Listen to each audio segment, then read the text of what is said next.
നമുക്ക് അപ്പത്തിന് പറ്റിയ അപ്പത്തിനല്ലെങ്കിൽ എല്ലാത്തിനും ചപ്പാത്തിക്കോ എന്തിനും പറ്റും. ഞാൻ അപ്പത്തിനാണ് ഉണ്ടാക്കുന്നത്. ഒരു വറുത്തരച്ച കുക്കറിൽ ഉണ്ടാക്കുന്ന ഒരു മുട്ടക്കറിയാണ്. അപ്പം നല്ല ടേസ്റ്റാണ്. നിങ്ങളൊന്ന് ഉണ്ടാക്കണം. കാരണം ഉള്ളിയൊക്കെ നല്ലോണം വെന്തിതാവും. അപ്പം ഞാൻ അപ്പമൊക്കെ ഉണ്ടാക്കി റെഡിയാക്കി വെച്ചിട്ടുണ്ട്. അപ്പം വലിയ പൊന്തിയിട്ടൊന്നുമില്ല, കാരണം ഇവിടെ ഭയങ്കര തണുപ്പാണ്.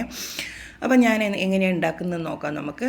ചീനച്ചട്ടിയിൽ ഞാൻ 2-3 ചെറിയ ഉള്ളി, പിന്നെ ഒരു 2 വെളുത്തുള്ളി, പിന്നെ കുറച്ച് കുരുമുളക്, കുറച്ച് കറിവേപ്പില ഇതിട്ട് നല്ലോണം ഒന്ന് ഫ്രൈ ചെയ്യാം. തേങ്ങ അത് ശേഷം നല്ലോണം ഫ്രൈ ആയതിനു ശേഷം തേങ്ങ ഇടുക. തേങ്ങ നല്ലോണം മൂപ്പിച്ച് ഫ്രൈ ആക്കണം കേട്ടോ, എന്നാലാണ് ഇതിൻ്റെ ടേസ്റ്റും ഇതിൻ്റെ കളറും വരത്തുള്ളൂ. അപ്പം നമ്മൾ നല്ലോണം ഇടുമ്പം കുറച്ച് മഞ്ഞൾപ്പൊടി ഇടുക. എന്നിട്ട് പിന്നെ നല്ലോണം ഒന്ന് ഫ്രൈ ചെയ്യുക. നല്ല ഡീപ്പ് ഫ്രൈ ആയ ശേഷം നമുക്ക് കുറച്ച് മല്ലിപ്പൊടി, കുറച്ച് മുളക് പൊടി ഇട്ടിട്ട് അതിൻ്റെ പച്ചമണം മാറുന്നവരെ പിന്നെയും ഫ്രൈ ചെയ്തിട്ട് അതങ്ങോട്ട് മാറ്റി വെക്കാം. ഇത് ചെയ്യുമ്പോൾ എന്താ വെച്ചാൽ തേങ്ങ നല്ലോണം വറക്കണം. പിന്നെ കുരുമുളക് ഒരു 5-6 കുറച്ച് കൂടുതലായിട്ട് എടുക്കണം കേട്ടോ. ഓരോരുത്തരുടെ അളവിനനുസരിച്ചിട്ടാണ്. ഞാനിത് ഇവിടെ 3-4 ആൾക്കാർക്ക് ഉണ്ടാക്കുന്നതാണ്. ഇപ്പം നിങ്ങൾ 8 ആളൊക്കെ ഉണ്ടെങ്കിൽ അതിൻ്റെ ഇരട്ടിയായിട്ട് എടുക്കുക കേട്ടോ.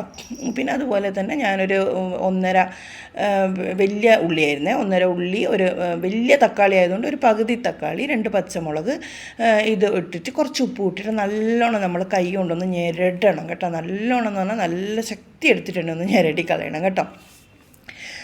ഞെരടിയിട്ട് നമ്മൾ കുറച്ച് ചൂടുവെള്ളം ഇടുക. കുറച്ച് ചൂടുവെള്ളം ഒഴിച്ചിട്ട് കുക്കറിൽ ഒരു ഫുൾ വിസിലും ഒരു ഫുൾ പിന്നെ തീയിലുള്ള വിസിലും പിന്നെ ഒരു സിമ്മിലാക്കിയിട്ടും ഒരു വിസിലും കൂടി ഇടുക. അത് തുറന്നിട്ടുണ്ട് ഞാൻ കേട്ടോ.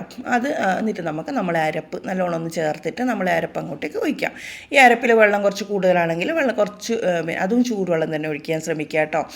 അപ്പോഴാണ് ഇതിൻ്റെ ടേസ്റ്റ് ശരിക്കും നമുക്ക് വരിക. പച്ചവെള്ളം ഒഴിക്കുമ്പം എന്താണെന്നറിയില്ല, അങ്ങനെയാണ്. അതെന്ത് കാരണം എന്നൊന്നും എനിക്കറിയില്ല. ഞാൻ ചൂടുവെള്ളം ഒഴിച്ചാലാണ് എനിക്ക് ടേസ്റ്റ് കൂടുതൽ തോന്നില്ല. അപ്പോൾ നമ്മുടെ മുട്ട ഞാൻ ഓരോ മുട്ടയും പകുതിയാക്കിയിട്ടാണ് ഇട്ടിട്ടുള്ളത്. നിങ്ങൾക്ക് ഫുള്ളാക്കിയിട്ട് ഒന്ന് 2-3 ഒരു കീറൽ കീറിയിട്ടും എടുക്കാം. അപ്പോൾ അടുത്ത വീഡിയോ കാണാൻ വരേക്കും ബായ്.